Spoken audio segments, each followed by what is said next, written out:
एक समय में एक छोटे तालाब के किनारे एक मगरमच्छ रहता था।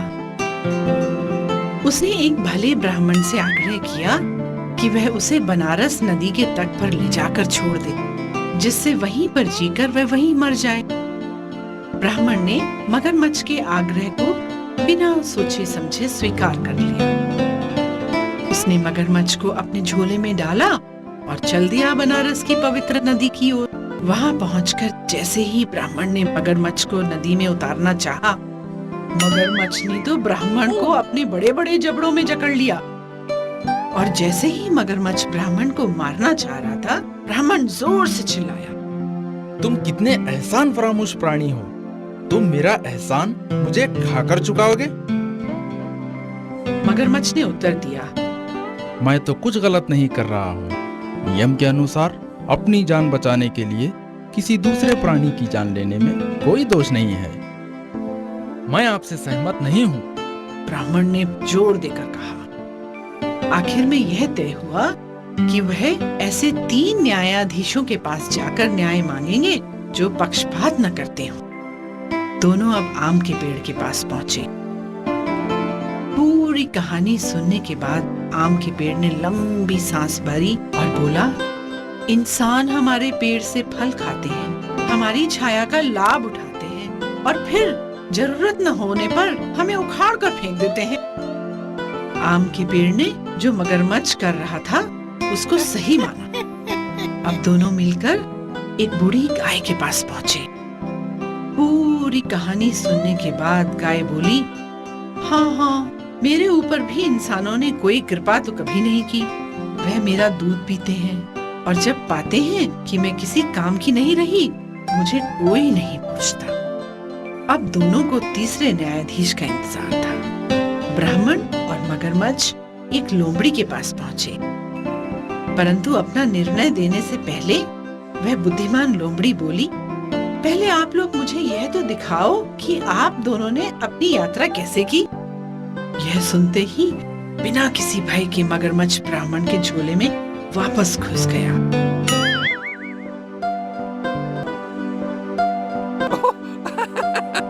चालाक लोगों से सावधान रहना अच्छा है, क्योंकि उनकी सहायता करके हम खुद खतरे में पड़ सकते हैं। एक तालाब में 3 बड़ी मछलियां रहती थीं। उनमें बहुत गहरी मित्रता थी, परंतु उनकी सोच में बहुत फर्क था। उनमें से एक मछली बहुत समझदार थी। वह हर कार्य सोच समझ कर करती थी। दूसरी मछली बहुत बुद्धिमान, कार्यकुशल और हमेशा खुश रहती थी। पर तीसरी मछली हमेशा भाग्य पर ही विश्वास रखती थी। एक दिन समझदार मछली ने कुछ मछुआरों को झील के तट पर बातें करते सुना। मछली को उनकी बातें सुनने की उत्सुकता हुई। अब मछली को पता लगा कि मछुआरे अगले दिन मछलियों को पकड़ने की योजना बना रहे हैं। वह मछली भाग कर गई और उसने मछुआरों की योजना के बारे में अपने सब साथियों को बता दिया। समझदार मछली ने सुझाव दिया, चलो हम सब इस झील को छोड़कर कहीं दूसरी झील में चले जाते हैं। यहीं पास में झील में एक नाला भी है जो हमें दूसरी झील तक ले जा सकता है। वहाँ हम सब सुरक्षित हो जाएंगे। मुझे नहीं लगता कि हमें यह झील छोड़कर जाना चाहिए, बुद्धिमान मछली ने कहा। इससे अच्छा तो हम कोई और उपाय सोचें कि हम अपने आप को कैसे बचाएं जब मछुआरे हमें पकड़ने आए।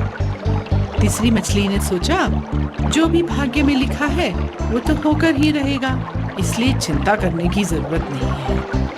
हमेशा की तरह उसने सब कुछ भाग्य पर छोड़ दिया। समझदार मछली कोई खतरा मोल नहीं लेना चाहती थी। उसने तुरंत उस झील को छोड़ दिया। अब सिर्फ 2 मछलियां इस झील में रह गईं। अगले दिन मछुआरों ने झील में जाल फेंका। 2 मछलियां जो झील में छूट गई थी, जाल में फंस गईं। बुद्धिमान मछली ने तुरंत अपने आप को बचाने का उपाय सोच लिया। उसने मरा होने का नाटक किया। मछुआरों ने इस मछली को मरा समझकर जाल में से निकालकर बाहर फेंक दिया। इस तरह मछली धीरे धीरे झील में पहुंच गई और उसने अपनी जान बचाई। तीसरी मछली, जो केवल अपने भाग्य पर विश्वास करती थी, ऊपर नीचे उछलती रही और इस खतरे से बचने का कोई उपाय न सोच पाई। इसलिए उसके भाग्य में तो मरना ही लिखा था बच्चों। भाग्य के सहारे सब कुछ छोड़ना मूर्खता है। गाने वाला गधा। बहुत समय पहले एक गांव में एक धोबी के पास एक बूढ़ा और एक कमजोर गधा था। दिन के समय धोबी उस गधे से पूरा काम लेता, पर रात को वह उसे खुला छोड़ देता था। एक रात घूमते हुए उसे एक सियार मिला। सियार को भी एक मित्र मिल गया। अब गधा और सियार साथ साथ घूमते और दोनों बहुत अच्छे मित्र बन गए थे। एक रात उन्हें रसीले बड़े खीरों से भरा एक बहुत बड़ा खेत दिखाई दिया। बस दोनों वहां गए और उन्होंने पेट भरकर खीरे खाए। फिर क्या था, शाम होते ही ये दोनों मित्र इस खेत में पहुंच जाते, छक कर खीरे खाते और कुछ ही समय में दोनों अच्छे मोटे तकड़े हो गए। एक रात जब वह खेत से रसीले खीरे खा रहे थे, गधे ने आकाश की ओर देखकर कहा, वाह, आज तो पूनम की रात है। देखो चांद कितना सुंदर है और तारे भी टिमटिमा रहे हैं। मेरा तो गाने को मन कर रहा है। सियार ने कहा, नहीं नहीं नहीं, तुम ऐसा मत करना, तुम खतरा मोल ले रहे हो। इस खेत के मालिक को अगर तुम्हारी आवाज सुनाई दी तो पत्थर मार डालेगा, और तुम्हारी आवाज मधुर भी तो नहीं है। तुम कितने बेसुरे हो। मुझे मालूम है, तुम मुझसे जलते हो। कहकर गधे ने अपनी बेसुरी आवाज में रेंगना शुरू कर दिया। खतरे को महसूस कर सियार चुपचाप जाकर खेत के एक कोने में बैठ गया। खेत का मालिक बड़ी बड़ी लठियां लेकर वहां पहुंचा। गधा अभी भी रेंग रहा था। माली ने गधे की खूब जमकर पिटाई की और एक बड़ा सा पत्थर उसके गले में बांधकर उसको खेत से बाहर निकाल दिया। अब सियार वहां से निकलकर बाहर आया। उसके गले में बड़ा पत्थर लटका हुआ देखकर मुस्कुराता हुआ बोला, लगता है तुम्हारे मधुर संगीत के लिए खेत के मालिक ने तुम्हें यह उपहार दिया है जो तुम्हारे गले में लटक रहा है। काश मैंने तुम्हारी बात मानी होती। गधे ने शर्म से कहा और धीरे धीरे सियार के पीछे चलता रहा। तो अच्छे मित्र की सलाह मानने में ही भलाई है।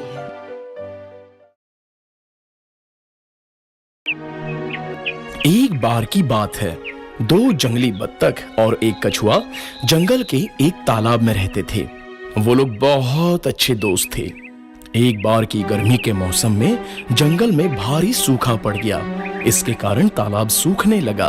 अब ये तालाब हमारे रहने लायक नहीं रहा, चलो कोई और घर ढूंढते हैं। ऐसे एक बत्तख ने दूसरे से कहा। दूर कहीं एक नया तालाब ढूंढ लिया उन्होंने। फिर वो लोग अपने पुराने दोस्त कछुए को मिलने के लिए गए। कछुआ अपने दोस्तों से मिलकर बहुत ही खुश हुआ। दोनों बत्तख ने अपने नए तालाब की खूबसूरती की प्रशंसा की। कछुआ बेचारा रोने लगा और बोला, काश मेरे पास पंख होते तो मैं भी उड़कर वहां आ जा सकता। दोनों बत्तख ने जब कछुए की बात सुनी तो उन्हें बहुत ही दुख हुआ। वो अब अपने दोस्त को यहाँ नहीं छोड़ सकते थे। प्यारे दोस्त, अब हम तुम्हें यहाँ नहीं छोड़ सकते, उन्होंने कछुए से कहा। कछुए ने एक युक्ति लगाई। उसने कहा, अगर तुम दोनों अपने मुंह में एक लकड़ी के दोनों छोर पकड़ो तो मैं उसे बीच में से कस के अपने मुंह में पकड़ूंगा। इस तरह मैं तुम्हारे साथ नए घर में चल सकता हूँ। अच्छा उपाय है, बस तुम रास्ते में अपना मुंह मत खोलना वरना गिर जाओगे। ऐसा बत्तख ने कहा। कछुआ मान गया और वो हवा में उड़ने लगा। अपने बत्तख दोस्तों के साथ लकड़ी को अपने मुंह से पकड़कर जैसे ही वो एक गांव के ऊपर से उड़ने लगे, वहां लोग खुशी से चिल्लाए, अरे देखो, उड़ता हुआ कछुआ! कछुआ बड़ा उत्तेजित हुआ। उसने अपना मुंह खोला और वो गिर गया और उसका वहीं पर अंत हो गया। दोनों बत्तख अपने दोस्त को खोकर बहुत रोए।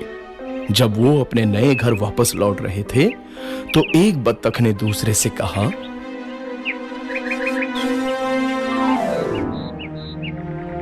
बेचारा कछुआ, उसे अपना मुंह बंद रखना चाहिए था।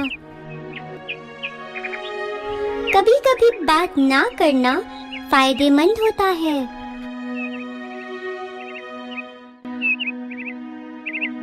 वो उड़कर नीचे गए उसे ढूंढने के लिए। खुशकिस्मती से वो घास के एक बड़े ढेर पर गिरा था।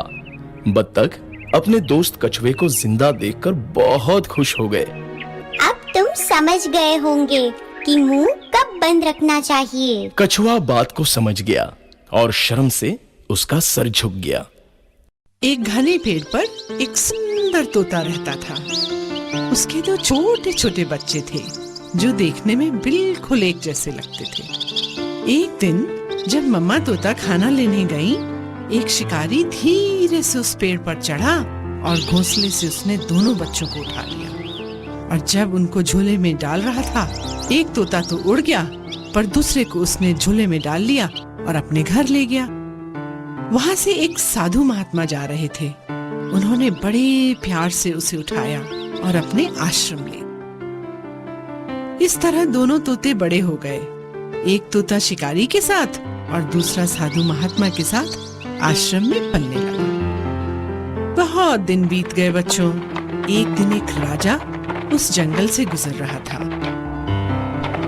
उसे एक आवाज सुनाई दी, मालिक, मालिक, आप तीर कमान उठाकर इस आदमी को तुरंत मार डालो। राजा ने अपनी गर्दन घुमाई और देखा, अरे यह तो तोता था। ये कैसी अजीब चिड़िया है। राजा ने सोचा और आगे बढ़ गया। साधु महात्मा की कुटिया में पहुंचकर वह पानी पीने अंदर गया। राजा ने अब दूसरे तोते के पिंजरे की ओर देखा। ये भी ऐसा ही तोता होगा जिससे मैं अभी मिलकर आ रहा हूँ। स्वागत है, स्वागत है, हे महान राजा, तुम्हारा इस घर में स्वागत है। सुनकर राजा आश्चर्य में पड़ गया। सोचने लगा, देखने में तो शिकारी का तोता भी बिल्कुल ऐसा ही दिखता था, परंतु स्वभाव में कितना अंतर है। राजा पिंजरे के पास गया और बोला, मैंने जंगल में एक तुम जैसा तोता देखा था जो देखने में तो तुम्हारे ही जैसा था, पर स्वभाव में बड़ा कठोर था। क्या वह शिकारी के घर में रहता था? तोते ने पूछा। हाँ हाँ, वही था वो तोता।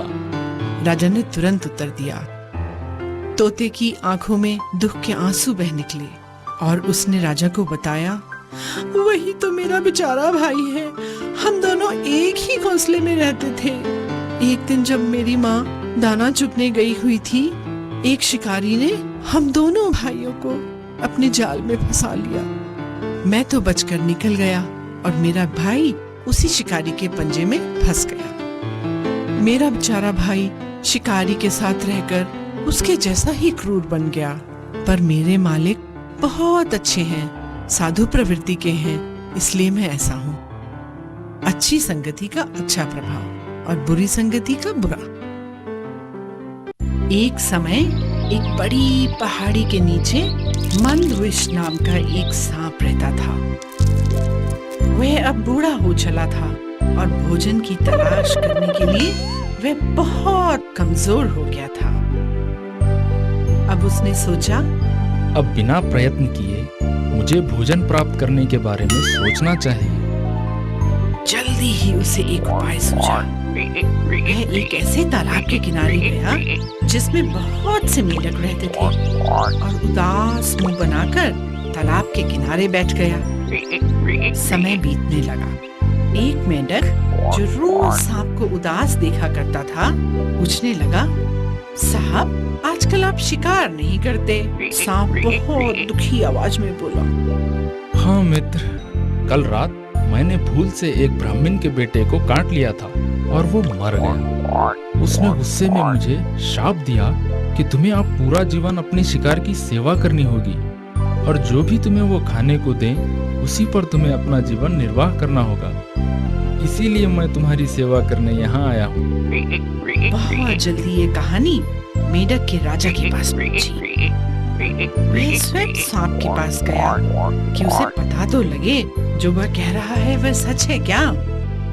चालाक सांप ने मेंढक राजा को पूरा विश्वास दिला दिया कि वो जो कह रहा था वह बिल्कुल सच है। मेंढक राजा बहुत प्रसन्न हुआ और सीधे उस चालाक सांप की पीठ पर चढ़कर बैठ गया। यह देखकर बाकी मेंढक भी अपने राजा की तरह अपनी खुशी जाहिर करने लगे और सांप को अपनी सफलता पर खुशी का ठिकाना न रहा। अगले दिन सांप मेंढक को अपनी पीठ पर बिठाकर धीरे धीरे टहलने लगा। तो एक मेंढक ने आगे आकर सांप से पूछा, मित्र, तुम पहले की तरह तेज क्यों नहीं चलते? मेरे पास खाने को कुछ नहीं है। चालाक सांप ने उदास होकर जवाब दिया, मैं तेज चलने में बहुत कमजोरी महसूस कर रहा हूँ। ठीक है, तो सबसे छोटा मेंढक जो तुम्हारी पूंछ पर पड़ा है तुम उसे खा सकते हो। मेंढकों के राजा ने कहा। यह सुनकर तो सांप की खुशी का ठिकाना न रहा। उसने जल्दी से झपट्टा मारकर एक मेंढक को खा लिया। इस प्रकार रोज मेंढक राजा सांप की पीठ पर चढ़ते और अंत में सांप को एक मेंढक खाने को कह देते। इस तरह से बहुत दिन बीत गए बच्चों, और सांप तालाब के लगभग सारे मेंढक खा चुका था, एक मेंढक राजा को छोड़कर। अरे, इस बारे में तो मेंढक राजा भी अनजान थे। अगले दिन मेंढक राजा ने सांप की पीठ पर घूमने के बाद फिर वही शब्द दोहराए, पूंछ के पास बैठे आखिरी मेंढक को तुम खा सकते हो। सुनते ही सांप ने जल्दी से राजा मेंढक को निगल लिया। इस प्रकार सारी मेंढक प्रजा का दुखद अंत हो गया। उन्होंने चालाक दुश्मन का विश्वास जो किया था बच्चों, बिना सोचे समझे कार्य का अंत हमेशा दुखद होता है।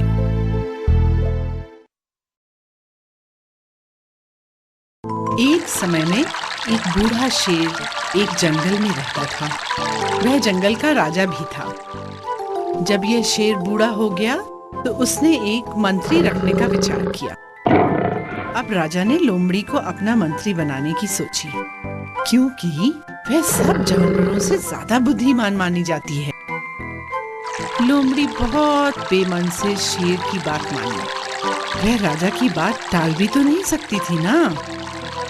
शेर राजा ने अपने मंत्री को उसकी जिम्मेवारी समझाते हुए बताया, मैं तो जंगल का राजा हूँ, इसलिए शिकार करने नहीं जा सकता। इसलिए अब ये तुम्हारी जिम्मेदारी रहेगी कि मेरे भोजन के लिए तुम्हें रोज एक जानवर लाना होगा। लोमड़ी के पास और कोई चारा नहीं था। उसे अपने राजा के लिए भोजन ढूंढने जाना ही पड़ा।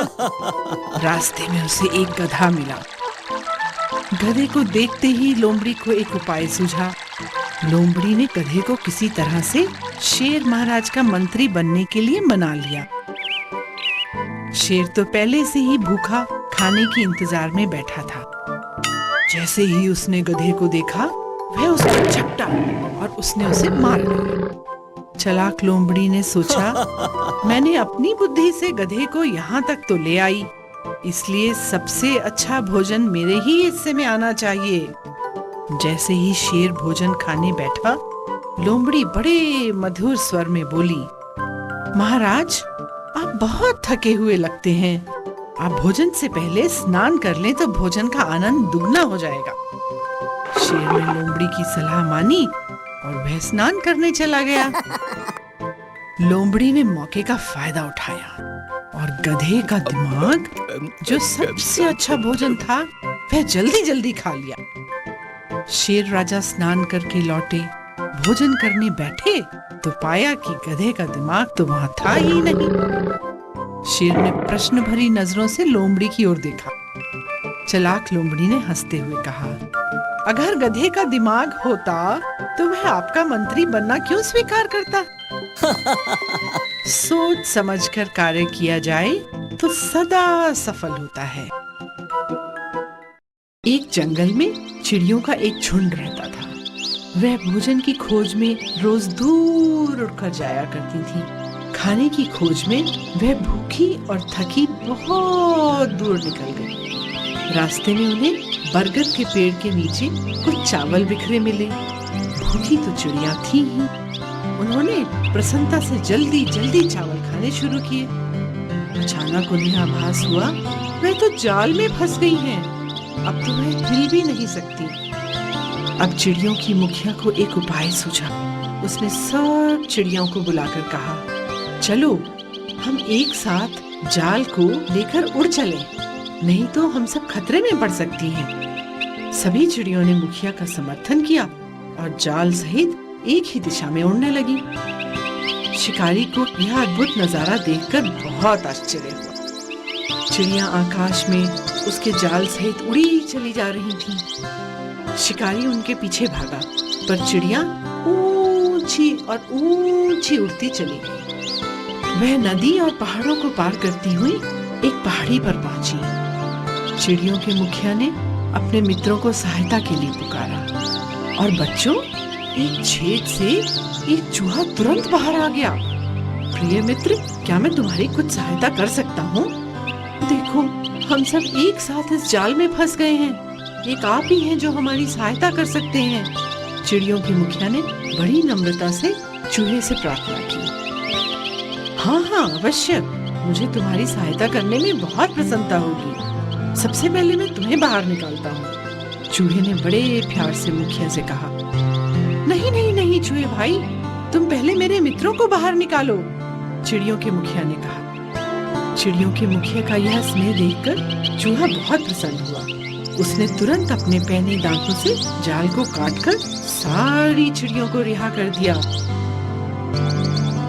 सभी चिड़ियों ने अपने मुखिया सहित चूहे को सच्चे मन से धन्यवाद दिया और अपने घोंसले की तरफ उड़ने लगे। एकता की शक्ति कितनी महान है। बातें करने वाली गुफा। बहुत समय पहले एक घने जंगल में एक शेर रहता था। हाँ, वही तो जंगल का राजा भी था। जंगल के सभी जानवर इस राजा से बहुत डरते थे। एक दिन भोजन की खोज में शेर जंगल की एक गुफा में पहुंचा, पर वहां तो कोई नहीं था। इस गुफा में जरूर कोई रहता होगा, मैं उसके आने का इंतजार करूंगा। अब तो मैं स्वादिष्ट भोजन खाकर ही यहाँ से जाऊंगा। शाम को सियार गुफा का मालिक वापस आया। शेर के पंजों के निशान अपनी गुफा के सामने देखकर सियार बहुत हैरान हुआ। अब वह होशियार हो गया। अगर मैं अंदर गया तो खतरा हो सकता है, पर पता कैसे लगाया जाए कि शेर अंदर है या नहीं? सियार सोचने लगा और बच्चों, उसे एक उपाय सूझा। सियार जोर से चिल्लाया, हे गुफा! अरे, मेरा भोजन आ गया। सियार की आवाज सुनकर शेर चौंकन्ना हो गया, पर चुप ही रहा, कुछ नहीं बोला। सियार ने दोबारा गुफा को बुलाया। हे गुफा, आज तुम चुप क्यों हो? शेर को यह सुनकर बहुत आश्चर्य हुआ, पर वह चुप ही रहा। सियार ने फिर कहा, हे गुफा, रोज तो तुम मेरे आने पे मेरा स्वागत करती हो, आज तुम्हें क्या हो गया? क्या तुम नाराज हो? अगर तुम न बोली तो मैं वापस चला जाऊंगा। अब शेर ने सोचा, अगर अब भी मैं जवाब न दिया तो मेरा रात्रि का भोजन हाथ से निकल जाएगा। शायद गुफा मुझसे डरकर अपने मालिक को जवाब नहीं दे रही होगी। अब मैं ही गुफा की तरफ से उत्तर दूंगा और सियार को अंदर बुलाऊंगा। जैसे ही शेर ने दहाड़ मारने के लिए मुंह खोला, सियार वहां से भाग निकला। छोटी सी समझदारी और बचाई जान प्यारी। बहुत समय पहले यमुना नदी के किनारे एक चतुर बंदर रहता था। वही नदी के एक तट पर मगरमच्छ की एक जोड़ी रहती थी, जो इस बंदर को रोज रसीले फल खाते हुए देखती थी। एक दिन मगरमच्छ की पत्नी ने अपने पति से कहा, यह बंदर रोज पेड़ से मीठे रसीले फल खाता है, इसका दिल खाने में कितना स्वाद होगा। क्या आप मेरे लिए उसका दिल ला देंगे? ऐसा कैसे हो सकता है? पति मगरमच्छ ने आश्चर्य से कहा। वो तो पेड़ पर रहता है, मैं तो पेड़ पर चढ़ नहीं सकता। बुद्धू, तुम कभी अपनी बुद्धि का इस्तेमाल स्वयं नहीं कर सकते। मेरे पास एक योजना है, तुम मेरी बात आकर ध्यान से सुनो। बस बच्चों, दोनों पति पत्नी ने अपनी ओर से एक योजना बनाई और पति मगरमच्छ जा पहुंचा बंदर के पास और बड़ी नम्रता से बोला, क्या आप मुझे भी कुछ मीठे रसीले फल दे सकते हैं? बंदर ने तुरंत कुछ अच्छे बढ़िया फल मगरमच्छ को दे दिए।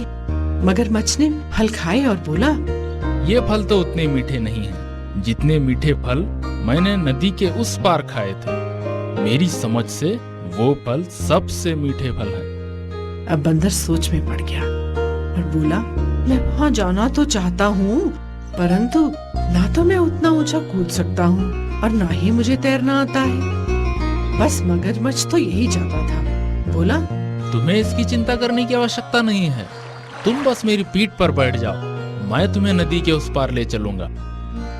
बंदर खुशी से मगरमच्छ की पीठ पर बैठ गया। जब मगरमच्छ नदी के बीच में पहुंचा तो बच्चों वह नीचे और नीचे की तरफ बढ़ने लगा। बंदर डर के मारे चिल्लाया, आप इतना नीचे क्यों तैर रहे हैं? प्रिय मित्र, मेरी पत्नी ने तुम्हारा हृदय खाने की इच्छा प्रकट की है, इसीलिए मैं तुम्हें अपनी पत्नी के पास ले जा रहा हूँ। बंदर बहुत जोर से हंसा। अपना दिल तो मैं पेड़ पर ही छोड़ आया। अगर तुमने मुझे पहले बताया होता तो मैं अपना दिल साथ लेकर आया होता। यह कहकर बंदर मुस्कुराया। चलो अभी जल्दी चलकर अपना दिल पेड़ पर से ले आए। जैसे ही मगरमच्छ नदी के किनारे पहुंचा, बंदर कूदकर नदी के तट पर पहुंचा और अपने पेड़ पर जा बैठा। समझदारी और हाजिर जवाबी से जान कैसे बचाई जा सकती।